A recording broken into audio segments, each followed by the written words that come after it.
Bonjour. Premier conseil des ministres post-dialogue. Une pas belle aux recommandations. Preuve que les doléances vont attendre, nous informe le quotidien Matin Libre. Aussitôt après le dialogue qu'il a initié pour aplanir les inimitiés nées des législatives exclusives, le président Patrice Talon et ses ministres se sont penchés sur les conclusions de ces assises des 10, 11 et 12 octobre 2019. Sauf qu'à ce premier conclave post-dialogue, une pas belle a été faite aux recommandations. Pendant que les doléances ont été abordées de façon laconique, à peine une phrase dans le compte rendu du Conseil des ministres d'hier mercredi, les recommandations, elles, ont fait le chou gras. De long en large, Patrice Talon et ses ministres en ont parlé. Dans le compte rendu de la séance, elles ont même été presque toutes citées selon le quotidien Matin Libre, et ce, avec effet immédiat. Dès ce jour, le chef de l'État, Patrice Talon, passe à la vitesse supérieure. Le numéro 1 des Béninois rencontre la conférence des présidents de l'Assemblée nationale pour étudier ces recommandations faites à l'issue du dialogue qui a réuni majoritairement les partis politiques de la mouvance. Nomination à la justice. Benametor, que c'est vite fait, s'exclame le quotidien Matin Libre. Il ne restera pas longtemps à la maison.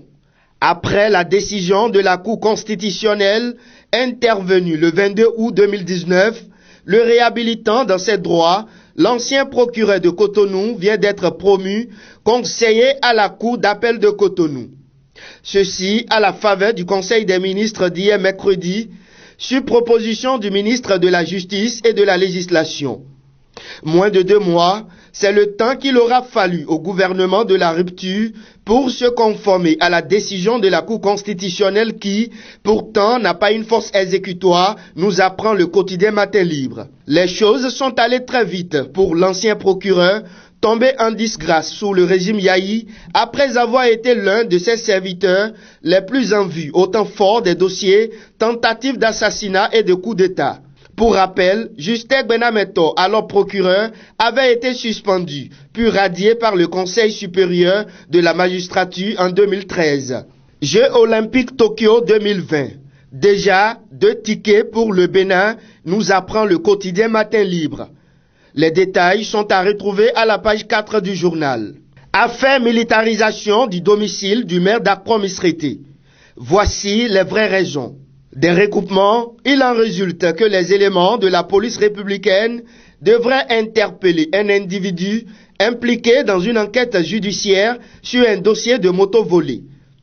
Ainsi, dans la filature, les éléments de la police républicaine ont vu l'individu entrer dans la maison du maire Baou. C'est alors que ces derniers ont fait irruption dans le domicile afin d'appréhender ce dernier. Malheureusement, le maire d'Akrom-Isrété, Michel Baou, selon Matin Libre, qui était en réunion de médiation afin de régler un problème entre l'individu et un chef d'un quartier d'Akrom-Isrété, n'a pas aimé la procédure, car c'est en tenue civile que les éléments de la police ont investi sa maison et en plus, ce ne sont pas les éléments de la police républicaine en service au commissariat d'Akrom-Isrété. Pour le maire d'Akrom-Isrété, des individus malsains peuvent se présenter comme ça aussi. Ceci a donc fait naître un bras de fer entre le maire Baou et les éléments de la police républicaine, rapporte le journal.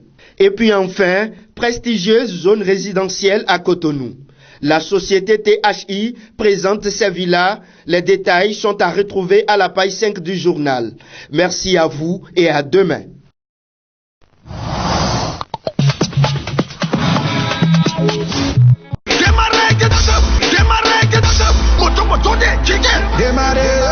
À partir du 1er décembre 2019, après le paiement d'une prestation au service commercial de Guérita TV Monde, vous recevrez gratuitement un t-shirt, une casquette, un porte-clés et un calendrier de l'année 2020.